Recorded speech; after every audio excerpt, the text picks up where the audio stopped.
नमस्कार, मैं हूं आपके साथ अवंतिका अवस्थी और आप देख रहे हैं के न्यूज इंडिया। रुक कर लेते हैं खबरों की ओर। इसी बीच संभल से खबर सामने आ रही है। संभल से खबर आपको बता दें, जहां पर मतदान केंद्र से मतदाताओं को भगाया गया। मुसलमानों को वोट डालने से रोकने का लगा आरोप। असमोली विकासखंड के गांव ओवरी का मामला। खबर संभल से, पुलिस ने महिला मतदाताओं को खदेड़ा। मतदान केंद्र से मतदाताओं को भगाया गया। मुसलमानों को वोट डालने से रोकने का आरोप। असमोली विकासखंड के गांव ओवरी का पूरा मामला। खबर संभल से सामने आ रही है, जहां पर पुलिस ने महिला मतदाताओं को खदेड़ा। मतदान केंद्र से मतदाताओं को भगाया गया। मुसलमानों को वोट डालने से रोकने का आरोप। असमोली विकासखंड के गांव ओवरी का पूरा मामला।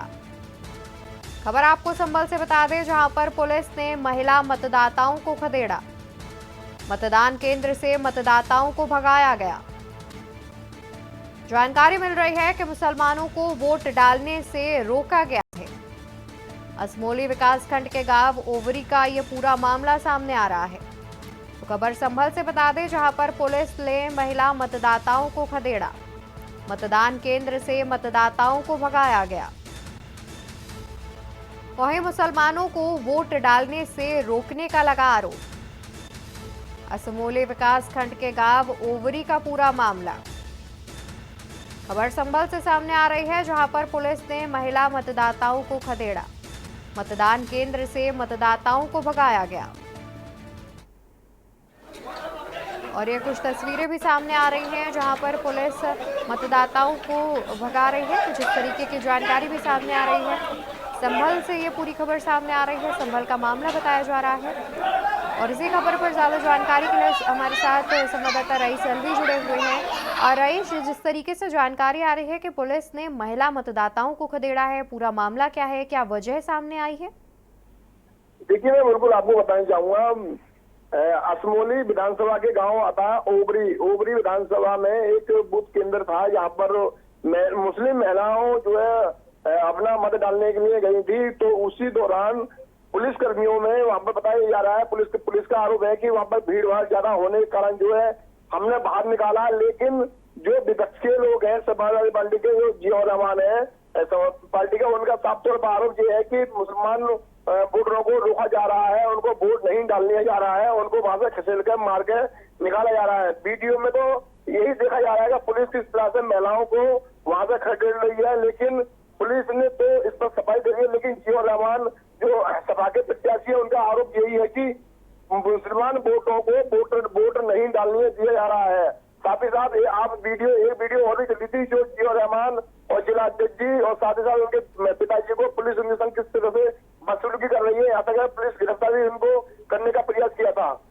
जी रईस, क्या अभी तक इस पर किसी आला अधिकारी की ओर से कोई बयान दिया गया हो? देखिए, आला अधिकारी इस मामले में बिल्कुल चिट्ठी साधे हुए हैं। आला अधिकारी सिर्फ ये कह रहे हैं कि अंदर भीड़ थी, भीड़ को बाहर निकाला गया है। लेकिन वीडियो तो कुछ और ही बयान कर रही है। बिल्कुल, और जिस तरीके से वीडियो में देखा भी जा रहा है, क्या इनमें से किसी मतदाता ने कुछ कहा हो, उनसे किसी प्रकार की कोई जानकारी मिल पाई हो? वीडियो में मतदाता भी दिखाई दे जा रहे हैं। इसी दौरान हमने कई मतदाताओं से बात करने का प्रयास किया, लेकिन पुलिस की डर के सामने कोई मतदाता बोलने को राजी नहीं है। वो ये कह रहे हैं कि वोट नहीं पड़ेगा, मत पड़ेगा, लेकिन हम अगर सेफ है तो सब सेफ है। बिल्कुल, बहुत शुक्रिया रईस आपका ज्यादा जानकारी दर्शकों तक पहुंचाने के लिए। तो आपको बता दें कि ये पूरा मामला सामने आ रहा है, जहां पर पुलिस पर गंभीर आरोप लग रहे हैं कि पुलिस ने जो मुस्लिम महिला मतदाता है उन्हें भगाया है। कुछ इस तरीके के आरोप पुलिस पर लग रहे हैं। तो पुलिस का कहना है कि भीड़ ज़्यादा हो गई थी, जिस वजह से उन्होंने मतदाताओं को बाहर किया है। फिलहाल तस्वीरें कुछ और ही बयां कर रही हैं। इसी बीच हमीरपुर से खबर सामने आ रही है। खबर आपको हमीरपुर से बताते हैं, जहां पर महाराणा प्रताप की मूर्ति तोड़े जाने का मामले को लेकर भाजपा कार्यकर्ताओं ने किया विरोध। कार्यकर्ताओं ने नारेबाजी करते हुए किया प्रदर्शन। सपा के कार्यकर्ताओं पर लगाया तोड़फोड़ का आरोप। सपा के कार्यकर्ताओं पर लगाया तोड़फोड़ का आरोप। आरोपियों पर जल्द कार्रवाई की मांग की। राष्ट्रपति को संबोधित ज्ञापन डीएम को सौंपा। जिला मुख्यालय के कलेक्ट्रेट गेट का मामला। खबर हमीरपुर से सामने आ रही है, जहां पर बीते दिनों महाराणा प्रताप की मूर्ति तोड़े जाने के मामले को लेकर के भाजपा कार्यकर्ताओं ने विरोध किया है और साथ ही भाजपा कार्यकर्ताओं ने नारेबाजी करते हुए प्रदर्शन भी किया। सपा के कार्यकर्ताओं पर तोड़फोड़ का आरोप भी भाजपा कार्यकर्ताओं ने लगाया। सपा के कार्यकर्ताओं पर तोड़फोड़ का आरोप लगाया भाजपा कार्यकर्ताओं ने, तो वहीं कहा भी कि आरोपियों पर जल्द कार्रवाई की मांग करते हुए नजर आए भाजपा कार्यकर्ता। राष्ट्रपति को संबंधित ज्ञापन एडीएम को भी सौंपा। जिला मुख्यालय के कलेक्ट्रेट गेट का पूरा मामला सामने आ रहा है, जहां पर बीते दिनों महाराणा प्रताप की मूर्ति तोड़े जाने के मामले को लेकर के भाजपा कार्यकर्ता विरोध प्रदर्शन करते नजर आए। इस दौरान उन्होंने समाजवादी पार्टी के कार्यकर्ताओं पर इसका आरोप भी लगाया। अभी पहले परसों के दिन सपा का झंडा हाथ में लिए हुए लोग और मैनपुरी में वहां पर अखिलेश यादव जी की पत्नी के समर्थन में जो लोग निकले थे, वहां पर एक बड़ी स्टैचू सी मूर्ति थी महाराणा प्रताप जी की, जो देश के अस्मिता का हमारा चिन्ह है, हमारे महापुरुष है महाराणा प्रताप। उनकी मूर्ति को तोड़ा गया। उसके विरोध में आज हम सब कार्यकर्ताओं ने राष्ट्रपति को जो संबोधित ज्ञापन आज यहाँ पर जिलाधिकारी कार्यालय में दिया है, ताकि समाजवादी पार्टी की मान्यता को समाप्त किया जाए। तो हम एयरपोर्ट से खबर बता रहे हैं, जहां पर भाजपा कार्यकर्ताओं ने नारेबाजी के साथ प्रदर्शन किया और सपा कार्यकर्ताओं पर महाराणा प्रताप की मूर्ति तोड़ने का आरोप लगाया।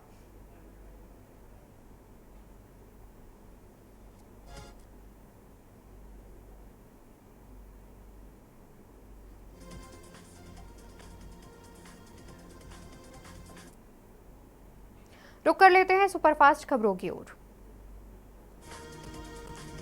लोकसभा चुनाव के तीसरे चरण के लिए सुबह 7 बजे से मतदान की शुरुआत। तीसरे चरण में उत्तर प्रदेश की 10 सीटों पर हुआ मतदान।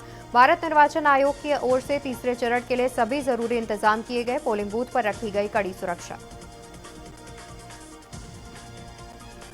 प्रधानमंत्री मोदी ने मतदाताओं से रिकॉर्ड संख्या में मतदान करने की अपील। उन्होंने अहमदाबाद के निशान हायर सेकेंडरी स्कूल में किया मतदान। तीसरे चरण में अपने मताधिकार का प्रयोग करने के बाद मतदान केंद्र से बाहर आकर पीएम मोदी ने बच्चों के साथ की मस्ती। सीएम योगी आदित्यनाथ ने एक्स पर किया पोस्ट। तीसरे चरण में ज्यादा मतदान करने की अपील की। लिखा, विकसित भारत के लिए मतदान अवश्य करें, याद रखें पहले मतदान फिर जलपान। मैनपुरी में मुलायम सिंह यादव की सीट थी, उस पर अखिलेश यादव की पत्नी डिंपल यादव लड़ रही हैं चुनाव। अखिलेश ने इटावा के सैफई में अपनी पत्नी डिंपल यादव के साथ बूथ पर जाकर किया मतदान। यूपी पुलिस ने निष्पक्ष और शांतिपूर्ण मतदान कराने के लिए तृतीय चरण में बने 20,415 पोलिंग बूथ और 12,339 मतदान केंद्र पर 239 कंपनी अर्धसैनिक बलों की तैनाती की। साथ ही पुलिस और पीएसी के जवान और दूसरे सेक्टर में तैनात सुरक्षा कर्मियों को भी लगाया गया। मैनपुरी लोकसभा के सैफई स्थित अभिनव विद्यालय के बूथ पर सपा के राष्ट्रीय प्रमुख महासचिव रामगोपाल यादव ने किया मतदान। मतदान करने के बाद उन्होंने पत्रकारों से वार्ता करते हुए भाजपा पर जमकर हमला बोला। कहा, नया संविधान लागू करने के लिए भाजपा को 400 सीटें चाहिए। यूपी की 10 लोकसभा सीटों पर हुआ मतदान। सुबह 7 बजे से मतदान की शुरुआत की गई। संभल, हाथरस, आगरा, फतेहपुर सीकरी, फिरोजाबाद, मैनपुरी, एटा, बदायूं, आंवला और बरेली सीटों पर हुआ मतदान। इन 10 लोकसभा सीटों पर 100 प्रत्याशी मैदान में हैं। कांग्रेस प्रवक्ता रही राधिका खेड़ा ने भाजपा का दामन थामा। राधिका खेड़ा ने 2 दिन पहले कांग्रेस पार्टी से दिया था इस्तीफा। राधिका खेड़ा ने अपने साथ छत्तीसगढ़ में दुर्व्यवहार करने और साजिश रचने का आरोप लगाया था। राधिका खेड़ा बोली, राम और हिंदू विरोधी है कांग्रेस। अभिनेता शेखर सुमन अपनी राजनीतिक पारी की शुरू। अभिनेता भारतीय जनता पार्टी में हुए शामिल। शेखर सुमन दिल्ली स्थित भाजपा मुख्यालय में पार्टी में हुए शामिल। हाथरस में भी तीसरे चरण का हुआ मतदान। सुबह 7 बजे से मतदान की हुई शुरुआत। हाथरस में 1,429 मतदान केंद्र बनाए गए। मतदान केंद्रों पर 5,300 पुलिसकर्मी किए गए तैनात। वहीं 1,235 पोलिंग पार्टियां मतदान केंद्रों पर की गई तैनात। हाथरस में भाजपा प्रत्याशी और प्रदेश राजस्व राज्य मंत्री अनूप प्रधान ने मतदान के बाद कहा, मुझे भरपूर जन समर्थन मिल रहा है और मेरी जीत निश्चित है। लोकसभा चुनाव के तीसरे चरण के लिए हो रहा मतदान, जिनमें गुजरात की 26 सीटें शामिल। मशहूर बिजनेसमैन और अदानी ग्रुप के चेयरमैन गौतम अदानी ने गुजरात के अहमदाबाद में पोलिंग बूथ पर वोट डाला। वोट डालने के बाद गौतम अदानी ने लोगों से भी घर के बाहर निकलकर मतदान करने की अपील की। उत्तर प्रदेश में लोकसभा चुनाव को लेकर 7वें चरण के लिए आज से नामांकन प्रक्रिया की हुई शुरुआत। इसी क्रम में मिर्जापुर लोकसभा सीट से अनुप्रिया पटेल 13 मई को करेंगी नामांकन दाखिल।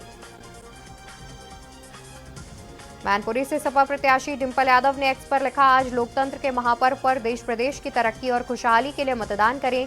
संविधान की रक्षा, कमजोरों को ताकत, महिलाओं को सुरक्षा, सम्मान, किसानों को सशक्त बनाने के लिए अपने मताधिकार का प्रयोग अवश्य करें।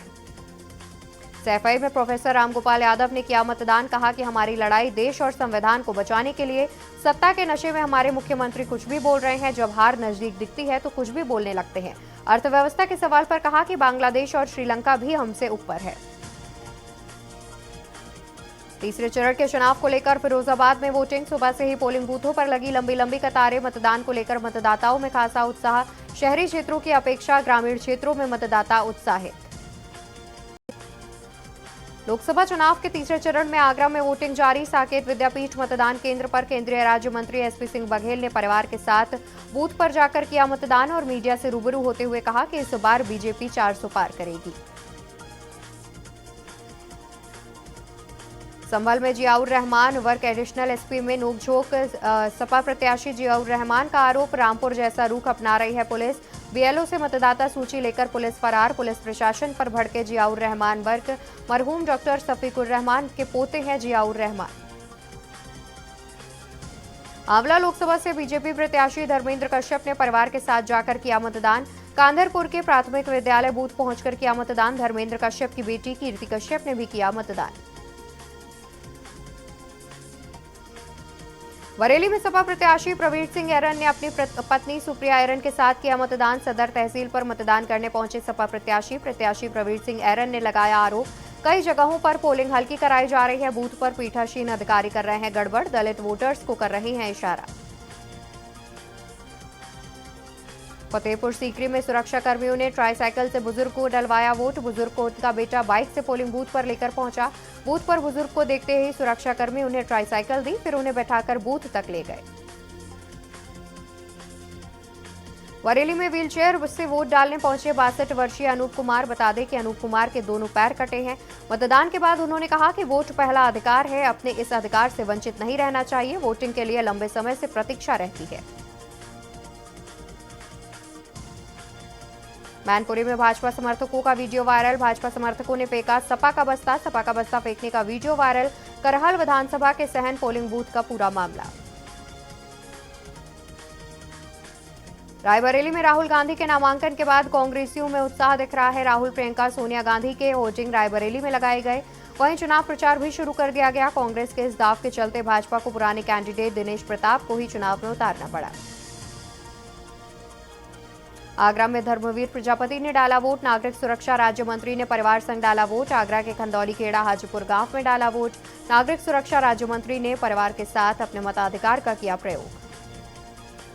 हाथरस में तीसरे चरण लोकसभा चुनाव का संग्राम जारी। महिला और युवाओं में दिखा भारी उत्साह। तीसरे चरण लोकसभा चुनाव का संग्राम जारी और महिलाओं और युवाओं में दिखा भारी उत्साह। बरेली में 92 वर्षीय पुष्पा गुप्ता ने कैंट विधानसभा के तहसील सदर स्थित पिंक बूथ पर डाला वोट। मतदान के बाद पुष्पा गुप्ता ने सेल्फी खिंचवाई और लोगों से मतदान की अपील की। बरेली में मतदान करने पहुंची दिव्यांग बीना देवी परिवार के साथ व्हीलचेयर पर मतदान करने पहुंची। वोट डालने के बाद बीना देवी ने कहा, वोट डालना हमारा पहला कर्तव्य है, पहले मतदान फिर जलपान। बरेली में सपा प्रत्याशी प्रवीण सिंह ऐरन ने किया मतदान। पत्नी पूर्व मेयर सुप्रिया ऐरन के साथ मतदान किया। सपा प्रत्याशी ने कहा कि कई जगहों पर हल्की पोलिंग कराई जा रही है। बूथ पर पीठासीन अधिकारी गड़बड़ कर रहे हैं। विशेष पीठासीन अधिकारी वोटिंग स्लो करा रहे हैं। बरेली में धर्मेंद्र कश्यप ने किया मतदान। आंवला लोकसभा से बीजेपी प्रत्याशी है धर्मेंद्र कश्यप। परिवार के साथ जाकर उन्होंने मतदान किया। कांधरपुर के प्राथमिक विद्यालय बूथ पर किया मतदान। बरेली में परसाखेड़ा के वार्ड 37 में पोलिंग बंद। बूथ संख्या 360 में पोलिंग बंद। रोड की वजह से वोट का किया बहिष्कार। पहले भी ग्रामीण कर चुके हैं प्रदर्शन। रोड की वजह से वोट का बहिष्कार किया जा रहा है। बूथ संख्या 360 का पूरा मामला। बरेली में सदर तहसील स्थित पोलिंग बूथ पर जिलाधिकारी रविंद्र कुमार ने पत्नी के साथ अपने मत का किया प्रयोग। जनपद के प्रत्येक मतदाता से मतदान करने की अपील। बदायूं की सदर तहसील स्थित पोलिंग बूथ पर एसएसपी घुले सुशील चंद्रभान भी पत्नी के साथ मतदान करने पहुंचे। उन्होंने स्याही का निशान दिखाते हुए लोगों से वोट करने की अपील की। आगरा में लोकसभा चुनाव के लिए वोटिंग सुबह 7 बजे से शुरू हुई। 9 बजे तक 12.7% वोटिंग हुई। शाम 6 बजे तक वोट डाले जाएंगे। यहां 11 प्रत्याशी मैदान में हैं। आगरा लोकसभा में 550 मतदान केंद्र बनाए गए। बदायूं में ग्रामीणों ने किया चुनाव का बहिष्कार। दातागंज के रुकमपुर में ग्रामीणों का चुनाव बहिष्कार। सहसवान विधानसभा के बसंत नगर में भी चुनाव बहिष्कार। बसंत नगर में 750 वोट को पोल है और सड़क निर्माण न होने की मांग को लेकर के नाराज हैं ग्रामीण। अमेठी में 5वें चरण में 20 मई को होने वाले मतदान के पहले नामांकन की प्रक्रिया हो चुकी संपन्न। नामांकन में कुल 31 प्रत्याशियों ने नामांकन पत्र खरीदा था। नामांकन पत्रों की जांच के दौरान 18 प्रत्याशियों के नामांकन पत्र को प्रशासन ने अवैध बताते हुए खारिज कर दिया। आगरा लोकसभा सीट से एसपी सिंह बघेल दूसरी बार चुनावी मैदान में। पीएम मोदी के दूसरे कार्यकाल में उन्हें कैबिनेट में जगह दी गई थी। 2019 में यहां भाजपा और बसपा में कांटे की टक्कर हुई। तब सपा का बसपा से गठबंधन था। इस बार सपा ने यहां सुरेश चंद्र और बसपा ने पूजा अमरोही को अपना प्रत्याशी बनाया है। कन्नौज पहुंचे सपा सुप्रीमो अखिलेश यादव का बड़ा बयान। कहा, यह चुनाव समुद्र मंथन की तरह संविधान मंथन है। एक तरफ संविधान के रक्षक हैं तो दूसरी तरफ संविधान भक्षक। मोदी के कन्नौज न आने पर कसा तंज। कहा, जानते थे कन्नौज में कुछ नहीं होगा, इसलिए कन्नी काट किनारे से निकल गए। वहीं महाराणा प्रताप प्रतिमा विवाद को बताया भाजपा की साजिश। फतेहपुर सीकरी लोकसभा चुनाव के लिए वोटिंग सुबह 7 बजे से जारी हुई। 17.94 लाख मतदाता वोट करेंगे। भाजपा प्रत्याशी राजकुमार चाहर ने अपने परिवार सहित वोट डाला। यहां कुल 9 प्रत्याशी मैदान में हैं। संभल में पुलिस ने सपा प्रत्याशी को खदेड़ा। पूर्व जिला अध्यक्ष फिरोज खान को खदेड़ा। बूथ पर जाकर कर रहे थे विरोध प्रदर्शन। खदेड़ने के दौरान जमकर हुआ हंगामा। सपा प्रत्याशी ने पुलिस पर लगाया आरोप, मुसलमानों को नहीं डालने दिए जा रहे हैं वोट। बोले, पुलिस बीएलओ से छीनी गई वोट की पर्ची। फतेहपुर सीकरी के रहने वाले भाई बहन फर्स्ट टाइम वोट करने पहुंचे। उन्होंने कहा, पहली बार वोट करने का अनुभव शानदार रहा। देश को मजबूत बनाने के लिए वोट जरूर करें। पूर्व कांग्रेस नेता आचार्य प्रमोद कृष्णम ने राहुल गांधी पर लगाया आरोप। कहा, वो राम मंदिर पर फैसला पलटना चाहते हैं। जब राम मंदिर का फैसला आया तो राहुल गांधी ने अपने करीबियों के साथ बैठक की थी। उसमें राहुल ने कहा, कांग्रेस की सरकार बनने के बाद वो एक सुपर पावर कमेटी बनाएंगे। बहराइच पहुंचे डिप्टी सीएम केशव प्रसाद मौर्य ने कांग्रेस पर किया पलटवार। कहा कि अगर पुरखे भी दोबारा आ जाएं तो राम मंदिर को लेकर नहीं बदलेगा कानून। डिप्टी सीएम ने सपा, कांग्रेस और बहुजन पर तंज कसते हुए कहा कि साइकिल पंचर हो चुकी है, हाथी दुबला हो चुका है और पंजा मिरुड़ चुका है। बीजेपी यूपी में 80 से 80 सीटों पर विजय हासिल कर रही है। कुशीनगर विधानसभा 333 में मतदाता जागरूकता रैली कार्यक्रम का हुआ आयोजन। कसिया ज्वाइंट मजिस्ट्रेट व तहसीलदार ने हरी झंडी दिखाकर कार्यक्रम का शुभारंभ किया। 1 जून को अधिक से अधिक मतदान करने की अपील की गई। लखनऊ में सपा ने चुनाव के बीच प्रदेश अध्यक्ष बदला। 8 साल बाद नरेश उत्तम की जगह श्यामलाल पाल को दी जिम्मेदारी। गैर यादव पर अखिलेश का फोकस। लखनऊ में सीएम बोले, रामद्रोह और राष्ट्रद्रोह कांग्रेस के डीएनए में। सीएम बोले, इंडी गठबंधन का रामद्रोही आचरण ही इन्हें रसातल में ढकेलने का काम कर रहा है।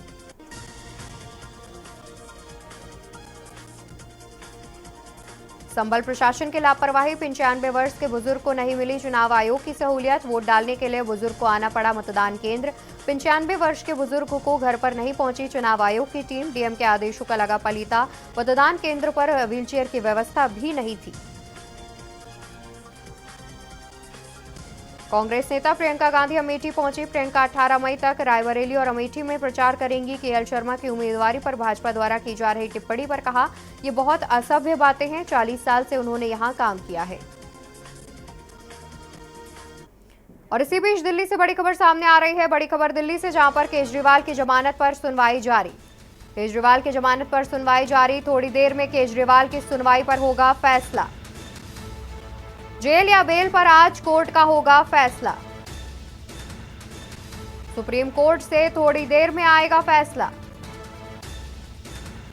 केजरीवाल की जमानत पर सुनवाई जारी, कुछ ही देर में आएगा फैसला। सुप्रीम कोर्ट में केजरीवाल की फैसले पर सुनवाई जारी। जेल या बेल पर आज कोर्ट में होगा फैसला। सुप्रीम कोर्ट से थोड़ी देर में आएगा फैसला। खबर राजधानी दिल्ली से, जहां पर केजरीवाल की जमानत याचिका पर सुनवाई जारी। थोड़ी देर में केजरीवाल की जमानत याचिका पर सुनवाई का फैसला आएगा। सुप्रीम कोर्ट में सुनवाई चल रही है। जेल या बेल पर आज कोर्ट का फैसला आना है। सुप्रीम कोर्ट से थोड़ी देर में आएगा फैसला। केजरीवाल की जमानत याचिका पर सुनवाई जारी। थोड़ी देर में केजरीवाल की सुनवाई पर आएगा फैसला। जेल या बेल पर आज कोर्ट का होगा फैसला। सुप्रीम कोर्ट से थोड़ी देर में आएगा फैसला। केजरीवाल की जमानत पर सुनवाई जारी। खबर हम आपको राजधानी दिल्ली से बता रहे हैं, जहां पर थोड़ी ही देर में केजरीवाल की सुनवाई पर फैसला आएगा। जेल या बेल पर आज कोर्ट का होगा फैसला। सुप्रीम कोर्ट से थोड़ी देर में आएगा फैसला। केजरीवाल की जमानत पर सुनवाई जारी। सुप्रीम कोर्ट में सुनवाई शुरू हो चुकी है। थोड़ी ही देर में केजरीवाल की सुनवाई पर फैसला आ सकता है। जेल या बेल, आज इस पर फैसला होगा। सुप्रीम कोर्ट की ओर से फैसला सुनाया जाएगा। केजरीवाल की अंतरिम जमानत पर सुनवाई जारी। केजरीवाल की जमानत पर सुनवाई जारी। कुछ ही देर में फैसला भी सामने आ जाएगा। थोड़ी ही देर में केजरीवाल की सुनवाई पर आएगा फैसला। जेल या बेल पर आज कोर्ट का होगा फैसला। केजरीवाल की अंतरिम जमानत याचिका पर सुनवाई। केजरीवाल की जमानत पर सुनवाई जारी। थोड़ी देर में केजरीवाल की सुनवाई पर आएगा फैसला। जेल या बेल पर आज कोर्ट का होगा फैसला। केजरीवाल की अंतरिम जमानत पर सुनवाई जारी। केजरीवाल की जमानत पर सुनवाई जारी और किसी भी वक्त केजरीवाल की जमानत पर आ सकता है फैसला। जेल या बेल पर आज कोर्ट का आएगा फैसला। केजरीवाल की जमानत याचिका पर आएगा फैसला। और इसी खबर पर ज्यादा जानकारी के लिए हमारे साथ विशेष संवाददाता अखिलेश सिंह जुड़े हुए हैं। अखिलेश जी, कुछ ही देर में फैसला आ सकता है और सुप्रीम कोर्ट में सुनवाई चल रही है, जमानत याचिका पर सुनवाई हो रही है, क्या कुछ जानकारी? बिल्कुल, आपको बता दें कि सुप्रीम कोर्ट में आज दिल्ली के मुख्यमंत्री अरविंद केजरीवाल के अंतिम जमानत पर सुनवाई चल रही है और कुछ ही पलों में अंतिम फैसला आना है कि आज सुप्रीम कोर्ट से अरविंद केजरीवाल को जेल मिलेगी या फिर दिल्ली के तिहाड़ की बेल जाएंगे।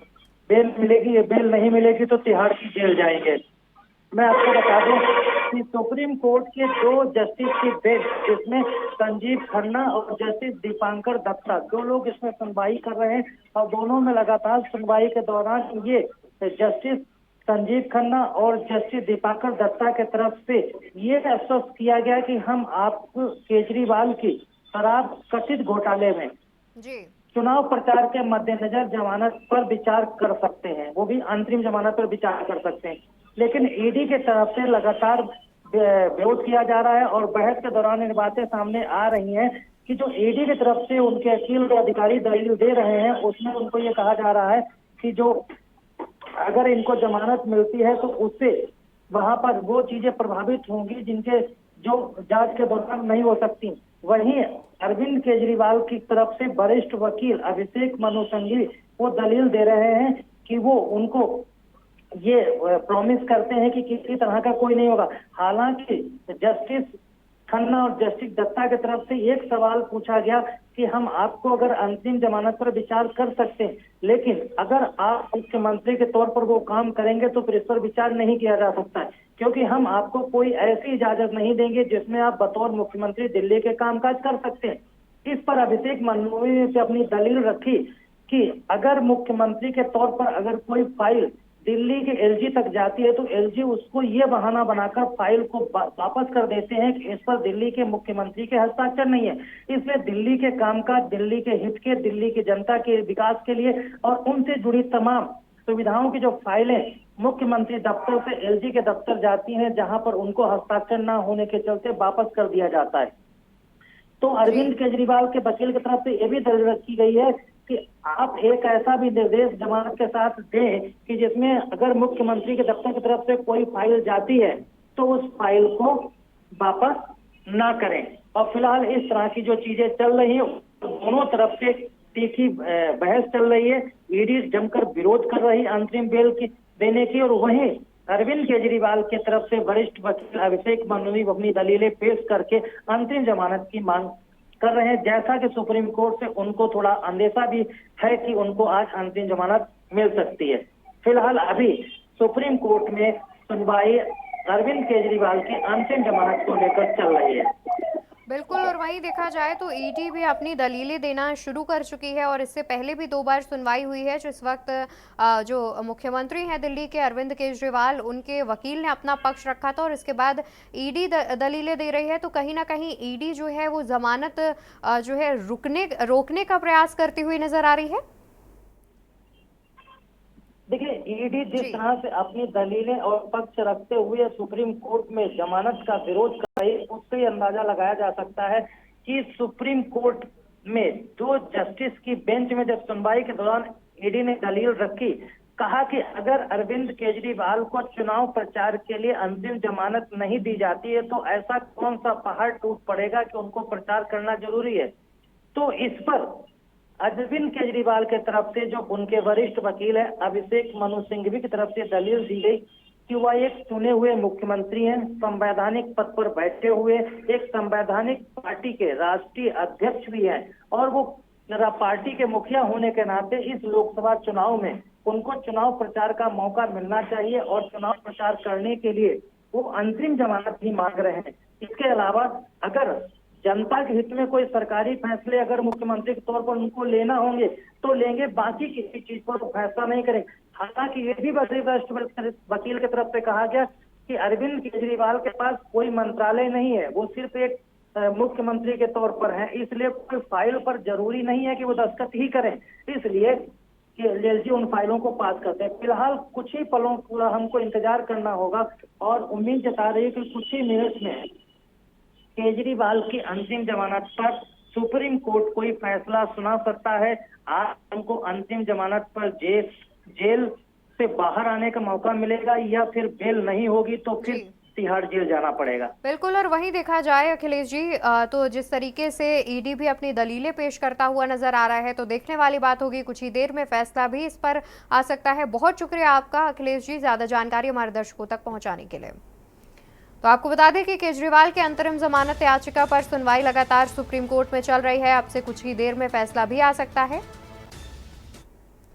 और यहाँ रुकते एक छोटे से ब्रेक के लिए, जल्द हाजिर होंगे। आप देख रहे हैं के न्यूज, खबरों का सारथी। यकीन है खुद पर है नाज, सुनती हूँ अपने मन की आवाज। कभी शर्मीली तो कभी हूँ जाबाज। रुकना मेरी आदत नहीं, थमना मेरी चाहत नहीं। मैं हूँ नारी, यही मेरा अंदाज। हर जिम्मेदारी मैं बखूबी निभाती हूँ। वोट दे, प्राउड वोटर कहलाऊंगी। पूरे देश संग चुनाव का पर्व मनाऊंगी। सब बनेंगे फॉलोवर्स, सब बनेंगे फैन। राजश्री इलायची, जश्न का जश्न। आप देख रहे हैं के न्यूज, खबरों का सारथी। ब्रेक से वापस आ गए हैं, रुक कर लेते हैं दोबारा से सुपरफास्ट खबरों की ओर। इलाहाबाद हाईकोर्ट की लखनऊ पीठ ने उच्च न्यायालय में सरकारी वकीलों की तैनाती प्रक्रिया को चुनौती मामले में 13 मई से रोजाना सुनवाई करने का दिया आदेश। हाईकोर्ट में दाखिल की गई पीआईएल में सरकारी वकीलों की तैनाती प्रक्रिया को पारदर्शी बनाने के लिए निर्देश देने का किया अनुरोध।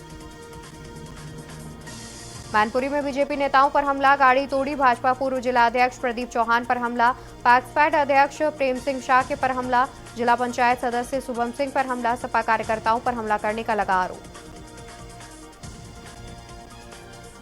तो वहीं हमीरपुर में महाराणा प्रताप की मूर्ति तोड़े जाने का मामले को लेकर भाजपा कार्यकर्ताओं ने किया विरोध। कार्यकर्ताओं ने नारेबाजी करते हुए किया प्रदर्शन, सपा के कार्यकर्ताओं पर लगाया तोड़फोड़ का आरोप, आरोपियों पर जल्द कार्रवाई की मांग की। राष्ट्रपति को संबंधित ज्ञापन एडीएम को सौंपा। फिरोजाबाद में ग्रामीणों ने किया मतदान का बहिष्कार, जसराना विधानसभा के नगला डरू में वोट का बहिष्कार, गांव में विकास न होने से नाराज ग्रामीण, एसडीएम आदेश सगर मौके पर पहुंचे, ग्रामीणों को समझाकर शुरू कराया मतदान। देश के सबसे वीवीआईपी वाराणसी संसदीय सीट पर आज नामांकन प्रक्रिया का आगाज हो गया। लोकसभा चुनाव के 7वें और अंतिम चरण में शामिल वाराणसी समेत पूर्वांचल के तमाम जनपदों में नामांकन पत्रों की खरीद शुरू हो गई। फतेहपुर सीकरी की शमशाबाद इलाके के कोठी 4 बीघा गांव के लोगों ने मतदान का किया बहिष्कार। गांव के लोगों ने कहा, गांव में विकास नहीं हुआ है इसलिए वोट नहीं डालेंगे। बता दें कि पोलिंग बूथ नंबर 95 पर सुबह से सन्नाटा पसरा रहा। हाथरस के गढ़ी धारू गांव के लोगों ने किया मतदान का बहिष्कार। उनका कहना है कि सांसद विधायक ने हमारे गांव की सड़क नहीं बनवाई, जब तक सड़क की समस्या हल नहीं होगी वो किसी भी पार्टी को वोट नहीं देंगे। कासगंज में बूथ संख्या 96 पर ईवीएम खराब, 4 वोट डालने के बाद ईवीएम हुई खराब, काफी देर तक मतदाता होते रहे परेशान। सोरू कस्बा के रामसिंहपुरा का पूरा मामला। प्रयागराज में मतदान के लिए प्रेरित करेगा डाकिया, प्रयागराज में डाक विभाग की मुहिम, लोगों के घर पहुंचाने वाली चिट्ठी पर होगी वोट देने की अपील। रायबरेली में प्रियंका गांधी ने कहा, 5 किलो राशन देकर लोगों को बड़े सपने दिखाए जा रहे हैं, हम आपको ये दिखाएंगे कि अर्थव्यवस्था कितनी मजबूत हो रही है। इलाहाबाद और फूलपुर संसदीय सीटों पर होने वाले चुनाव के लिए नामांकन की प्रक्रिया 6 मई को पूरी हो गई। 8 दिनों तक चले नामांकन अवधि में इलाहाबाद से 28 तो फूलपुर संसदीय क्षेत्र से कुल 32 प्रत्याशियों ने नामांकन पत्र दाखिल किया। 9 मई को नाम वापस लेने का मौका।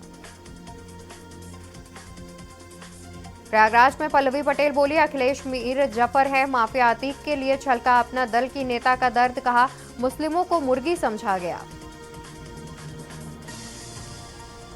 वाराणसी में डीएम ने परखी नामांकन और मतगणना स्थल की तैयारियां, कड़ी सुरक्षा पुख्ता इंतजाम के बीच राइफल क्लब में नामांकन करेंगे लोकसभा प्रत्याशी। मिर्जापुर में ग्रामीणों ने किया चुनाव बहिष्कार, आक्रोशित ग्रामीणों ने प्रदर्शन करते हुए सांसद विधायक मुर्दाबाद के नारे लगाए, कहा कि सेवा के नाम पर सिल्लापट लगा दिया गया, बिना सड़क पर पैसा हजम, खेल खत्म हो गया। मिर्जापुर में लोकसभा चुनाव के तहत जिले में 7वें चरण में मतदान आरंभ हुए। नामांकन के लिए बैरिकेडिंग और सुरक्षा के साथ ही सारी तैयारियां की गई। डीएम प्रियंका निरंजन ने बताया कि द्वितीय शनिवार और रविवार को नामांकन नहीं किया जाएगा। आगरा में ग्रामीणों ने किया मतदान का बहिष्कार, विकास नहीं तो वोट नहीं पर अड़ा गांव, पोलिंग बूथ पर दिखे सिर्फ कर्मचारी, ग्रामीणों को समझाने में जुटे अधिकारी, विकास कार्य न होने पर मतदान का बहिष्कार, कहा कि विधानसभा चौरंगा बिहाड़ बूथ का पूरा मामला। 8 मई को पतारा कस्बे में जनसभा करेंगे सीएम योगी, भाजपा प्रत्याशी के लिए सीएम जनसभा करेंगे संबोधित। कार्यक्रम स्थल पर पहुंचकर एसीपी घाटमपुर ने ली तैयारियों का जायजा, जनसभा स्थल पर हेलीकॉप्टर से पहुंचेंगे सीएम योगी आदित्यनाथ। यूपी में चुनाव आयोग ने 4 आईपीएस अफसरों के किए तबादले, डीजी जेल एसएन साबत को हटाया गया, उनकी जगह पीवी राम शास्त्री नए डीजी जेल होंगे। वाराणसी में 7 मई से नॉमिनेशन होंगे, 10 मई के बाद चुनावी हलचल शुरू होगी। पीएम मोदी के चुनाव कार्यालय का उद्घाटन हो चुका है। पीएम मोदी वाराणसी से तीसरी बार चुनाव लड़ रहे हैं, तो वहीं कांग्रेस संगठन सपा नेताओं के साथ मिलकर अजय रॉय को जिताने की रणनीति पर काम कर रही है। अजय रॉय कांग्रेस प्रदेश अध्यक्ष भी हैं। लखनऊ लोकसभा सीट से नामांकन के बाद राजनाथ सिंह दूसरी बार लखनऊ पहुंचे, यहां वो समरसता सम्मेलन में शामिल हुए। इस दौरान उन्होंने कहा कि देश के कई राज्यों में हमारे कार्यक्रम लगे हैं, इसलिए लखनऊ वालों को समय नहीं दे पा रहा हूं, क्षमा चाहता हूं, चुनाव के बाद सभी से मुलाकात करूंगा। मैनपुरी के चुनावी मैदान में 1.5 साल बाद डिंपल यादव, 1996 से इस सीट पर सपा का है कब्जा। 2024 में ये सीट किसके पल्ले में जाएगी, ये 4 जून को पता चलेगा। फिरोजाबाद में लोकसभा चुनाव के लिए वोटिंग सुबह 7 बजे से चल रही है। शाम 6 बजे तक वोट डाले जाएंगे। भाजपा प्रत्याशी विश्वदीप सिंह ने परिवार सहित अपना वोट डाला। इस दौरान उन्होंने कहा कि जिले वासियों से अपील है सभी लोग मतदान जरूर करें।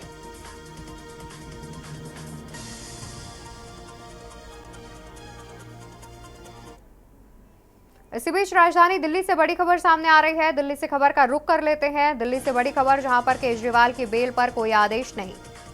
केजरीवाल की अंतरिम बेल पर कोई फैसला नहीं। सुप्रीम कोर्ट ने फैसला सुरक्षित रखा। बता दें कि सुप्रीम कोर्ट ने फैसला सुरक्षित रखा। केजरीवाल की जमानत याचिका पर कोई आदेश नहीं, अंतरिम बेल पर कोई फैसला नहीं आया है। बता दें कि सुप्रीम कोर्ट ने केजरीवाल की अंतरिम जमानत याचिका पर सुनवाई करते हुए ईडी से कई सवाल पूछे और उसके बाद फैसला सुरक्षित रख लिया है। शराब घोटाले मामले में गिरफ्तार किए गए थे मुख्यमंत्री अरविंद केजरीवाल। फिलहाल अभी उनकी अंतरिम बेल पर कोई फैसला नहीं आया है। सुप्रीम कोर्ट ने जमानत पर फैसला सुरक्षित रखा। गुरुवार को होगी फैसले पर सुनवाई। केजरीवाल की बेल पर कोई आदेश नहीं। खबर हम आपको राजधानी दिल्ली से बता रहे हैं। केजरीवाल की अंतरिम बेल पर कोई फैसला नहीं आया। सुप्रीम कोर्ट ने सुनवाई के बाद जमानत पर फैसला सुरक्षित रखा। गुरुवार को होगी फैसले पर सुनवाई। केजरीवाल की बेल पर कोई आदेश नहीं आया। सुनवाई के बाद सुप्रीम कोर्ट ने फैसला सुरक्षित रख लिया है। बता दें कि अब गुरुवार को होगी मामले की अगली सुनवाई।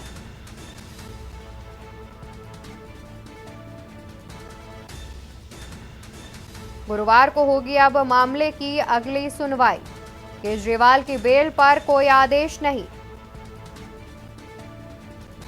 केजरीवाल के अंतरिम बेल पर कोई फैसला नहीं आया है। सुप्रीम कोर्ट ने सुनवाई के बाद फैसला सुरक्षित रख लिया है। अब गुरुवार को फैसला सुनाया जाएगा।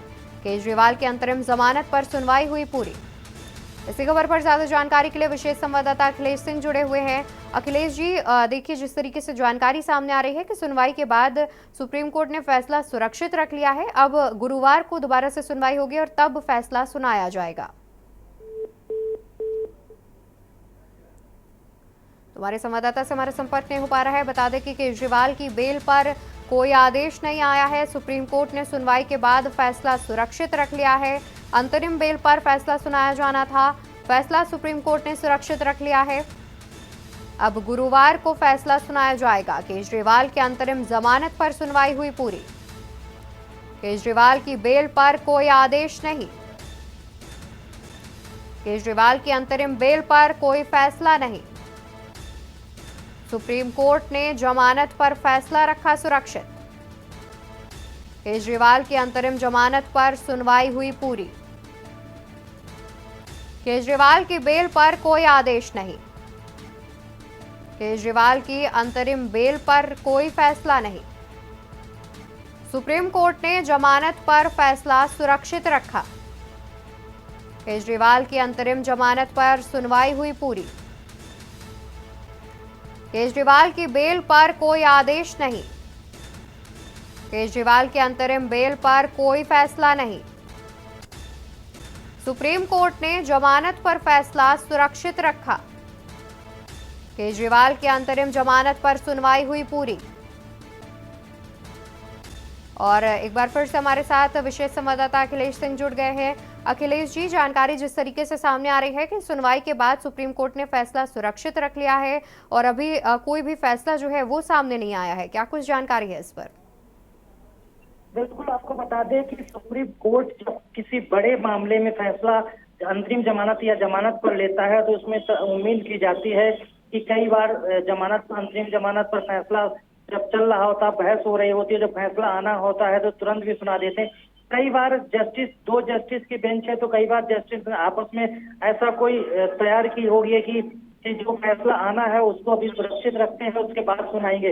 तो क्योंकि दोनों तरफ से, खासकर ईडी की तरफ से जो अंतरिम जमानत केजरीवाल के देने की बात लगातार बहस चल रही थी, उसमें ईडी लगातार विरोध कर रही थी। वहीं केजरीवाल के वकील अभिषेक मनु सिंघवी के द्वारा जमानत के लिए पक्ष रखा जा रहा और अपनी दलीलें पेश करके मजबूती के साथ चुनाव प्रचार के लिए अंतिम जमानत मांगी जा रही थी। अब आपको बता दें कि सुप्रीम कोर्ट ने केजरीवाल की अंतिम जमानत पर सुनवाई पूरी कर ली है। सुनवाई पूरी करने के बाद अंतिम जमानत देनी है या नहीं देनी है, उस पर अपना फैसला सुरक्षित कर लिया है। और अभी कुछ ही देर बाद में पता चलेगा कि अंतिम जमानत पर जो फैसला सुप्रीम कोर्ट के दो जस्टिस संजीव खन्ना और जस्टिस दीपांकर दत्ता ने अपना फैसला जो सुरक्षित रखा है, वो फैसला कब देंगे, इस पर भी कुछ देर में अपडेट आ जाएगी। फिलहाल अब तक जो सुबह से इंतजार किया जा रहा है और जो राजनीति में बड़ी घटनाक्रम चल रहा था, तो उम्मीद की जा रही थी कि आज अरविंद केजरीवाल को जेल मिल सकती है और बेल से छुटकारा होगा। लेकिन फिलहाल जिस प्रकार से आज उनको बेल पर जो बहस हुई, उससे उम्मीद लगी थी कि एक बार फिर आज वो अंतिम जमानत पर रिहा हो जाएंगे। लेकिन जिस प्रकार अंतिम जमानत पर सुरक्षा रखा गया है, इसलिए फैसले सुरक्षित रखने के बाद अब संशय बरकरार है कि क्या फैसला अरविंद केजरीवाल के पक्ष में आएगा, या फिर जिस तरह से तीखी बहस के साथ ईडी ने जो आज दलीलें पेश की, उससे लगता है कि ऐसा न हो कि कहीं ईडी के दलीलों को ध्यान में रखते हुए सुरक्षित जो फैसला रखा गया है वो कहीं अरविंद केजरीवाल के खिलाफ ना चला जाए। फिलहाल केजरीवाल और उनकी पार्टी आम आदमी पार्टी और उनके वकील सभी को यही उम्मीद है कि अरविंद केजरीवाल को आज अंतिम जमानत मिल सकती थी और अभी भी मिलने की उनको उम्मीद है। बिल्कुल, देखा जाए तो जिस तरीके से केजरीवाल के अंतरिम जमानत पर जो फैसला आना था, उस पर सभी की निगाहें टिकी थी और उसके बाद सुप्रीम कोर्ट की ओर से फिलहाल कोई फैसला नहीं सुनाया गया है और अभी तक मेरे ख्याल से तारीख भी नहीं बताई गई है कि अगली सुनवाई कब होगी। क्या तारीख बताई गई है कि अगली सुनवाई कब करके फैसला सुनाएगी सुप्रीम कोर्ट? बिल्कुल, अभी अपडेट आ जाएगा कि सुप्रीम कोर्ट के द्वारा आज केजरीवाल की अंतिम जमानत पर जो बहस के बाद फैसला सुरक्षित रखा गया है, अब आगे इसमें क्या होगा, कब फैसला आएगा, कब फैसला देंगे, या फिर इसमें कोई और विशेष जो पक्ष रखने का कोई मौका दिया जाए, तो इस तरह के तमाम अभी बातें अपडेट होना है। तो सुप्रीम कोर्ट से अभी इसका अपडेट आएगा कि अंतिम जमानत पर जो फैसला सुरक्षित रखा गया है वो कब आएगा। बिल्कुल, बहुत शुक्रिया अखिलेश जी आपका अधिक जानकारी दर्शकों तक पहुंचाने के लिए। तो बता दें कि फिलहाल सभी की निगाहें इस फैसले पर टिकी थी, लेकिन सुप्रीम कोर्ट में सुनवाई के बाद फैसला सुरक्षित रख लिया गया है, फैसला अभी नहीं सुनाया गया है। तो वहीं अनुमान लगाया जा रहा है कि कुछ ही देर में अपडेट सामने आएगा कि सुप्रीम कोर्ट इस मामले पर अपना फैसला कब सुनाएगी। फिलहाल सुनवाई के बाद सुप्रीम कोर्ट ने यह फैसला सुरक्षित रख लिया है। केजरीवाल को जेल मिलती है या बेल, ये सुप्रीम कोर्ट के फैसले के बाद ही पता चल सकेगा।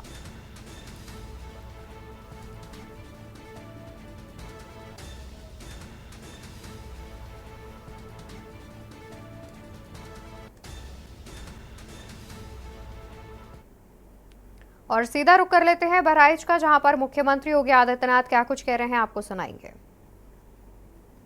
और बहनों और भाइयों, 2.5 करोड़ गरीबों के घर में बिजली पहुंच गई है। मोदी जी ने आश्वासन दिया है, अभी जितने भी गरीब के घर में रसोई गैस नहीं पहुंची है उसको रसोई गैस देंगे। जिन गरीबों के घर बनने बाकी रह गए उनके मकान भी बनाएंगे। और बहनों और भाइयों, अब तो हमने एक काम और किया है, उज्ज्वला योजना के हर लाभार्थी को होली और दीपावली में फ्री में भरा हुआ सिलेंडर भी उपलब्ध करवाने का काम कर रहे हैं। आज सुरक्षा भी है, सम्मान भी है। देखो, कांग्रेस और समाजवादी पार्टी की सरकार थी ना, तब विस्फोट हो जाया करते थे, कहीं भी आतंकी विस्फोट होते थे, कहीं पे भी विस्फोट हो जाता था। और जब जनता जनार्दन से आवाज उठती थी, भाजपा आवाज उठाती थी कि आतंकवाद का मुकाबला करो, तो कांग्रेस के लोग और सपा के लोग क्या कहते थे? कहते थे तो आज सीमा पार का है। और आज आतंकवाद का समाप्त तो हुआ ही है। अगर कहीं जोर से पटाखा फट जाए ना, तो बहनों और भाइयों, पाकिस्तान सबसे पहले सफाई देता है, कहता है कि ये मेरा हाथ नहीं है, क्योंकि पाकिस्तान को मालूम है नया भारत है, छेड़ता नहीं है, लेकिन कोई छेड़ता है तो उसको छोड़ता भी नहीं है। बहनों और भाइयों, ये नया भारत है। अगर सुरक्षा और सम्मान दे रहा है, विकास के बड़े बड़े कार्य हो रहे हैं, बहराइच में मेडिकल कॉलेज खुलेगा, कोई कल्पना करता था?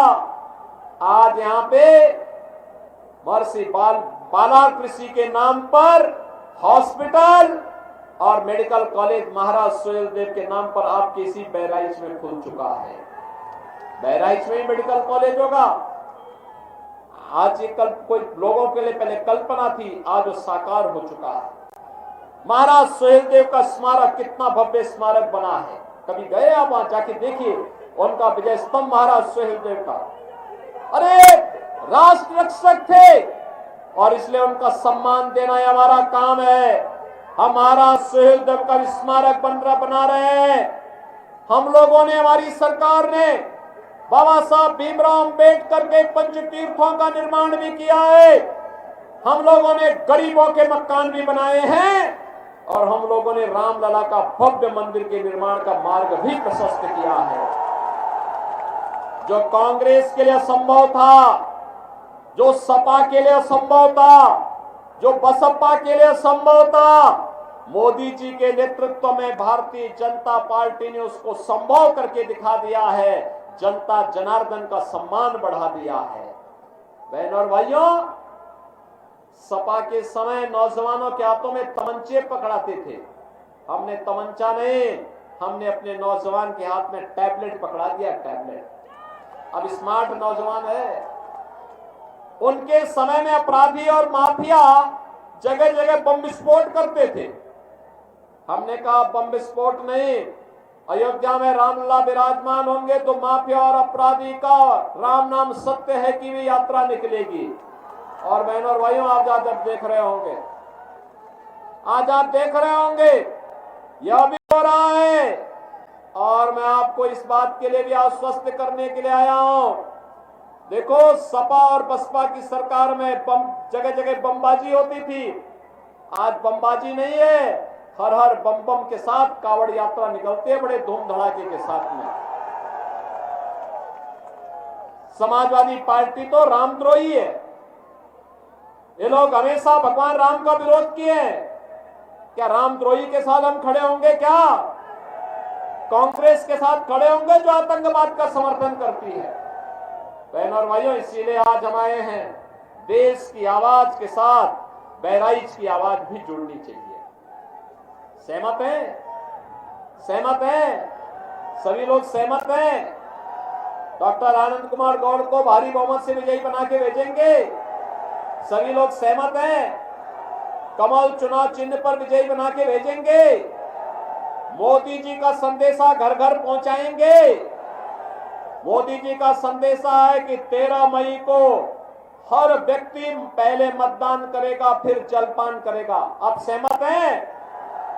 बहनों और भाइयों, आपके लिए अगले 5 दिन का समय प्रचार के लिए बचा है। छठे दिन मतदान करना है। इन 5 दिनों का उपयोग आप देश के लिए करेंगे। ये चुनाव देश के लिए लड़ा जा रहा है, आपकी आने वाली पीढ़ी के लिए लड़ा जा रहा है। आत्मनिर्भर भारत का मतलब नौजवान आत्मनिर्भर, महिलाएं आत्मनिर्भर, किसान आत्मनिर्भर, व्यापारी आत्मनिर्भर, हर नागरिक आत्मनिर्भर होगा, खुशहाल होगा, विकसित भारत का आधारशिला बनेगा। और विकसित भारत का मतलब दुनिया को नेतृत्व देने वाला भारत। और बहनों और भाइयों, उस भारत के लिए एक और मोदी जी के नेतृत्व में भारतीय जनता पार्टी, अपना दल, निषाद पार्टी, राजभर पार्टी, राष्ट्रीय लोक दल है। और दूसरी तरफ भारत का विरोध करने वाले, भारत के महापुरुषों का अपमान करने वाले, प्रभु राम की सत्ता को, प्रभु कृष्ण की सत्ता को चुनौती देने वाले, गौ हत्या को प्रश्रय देने वाले, आतंकवाद के समर्थक, देशद्रोहियों को गले का हार बनाने वाले कांग्रेस समाजवादी पार्टी के लोगों का गठबंधन है। और इसलिए बहनों और भाइयों, 13 मई को भारतीय जनता पार्टी के लिए आप सबके समर्थन की आकांक्षा करते हुए आज हम सब यहां पर आए हैं। बहनों और भाइयों, डॉक्टर आनंद कुमार को भारी बहुमत से विजयी बना के भेजेंगे। कमल चुनाव चिन्ह पर रिकॉर्ड वोटों से, उनके पिताजी जितने वोट से जीते थे उससे दुगने वोट से चुनाव जिता के भेजिए। आप सहमत है ना? सहमत है? तो फिर मेरे साथ बोलेंगे, भारत माता की, भारत माता की, भारत माता की।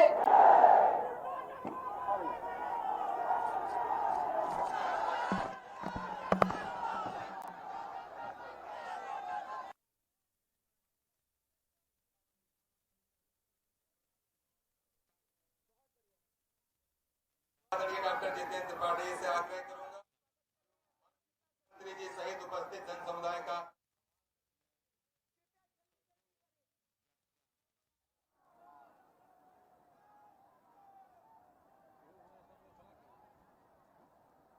और यहाँ बहराइच पहुंचे थे मुख्यमंत्री योगी आदित्यनाथ, जो कि बीजेपी प्रत्याशी के समर्थन में जनसभा संबोधित कर रहे थे। इस दौरान उन्होंने पाकिस्तान और विपक्ष पर जमकर निशाना साधा।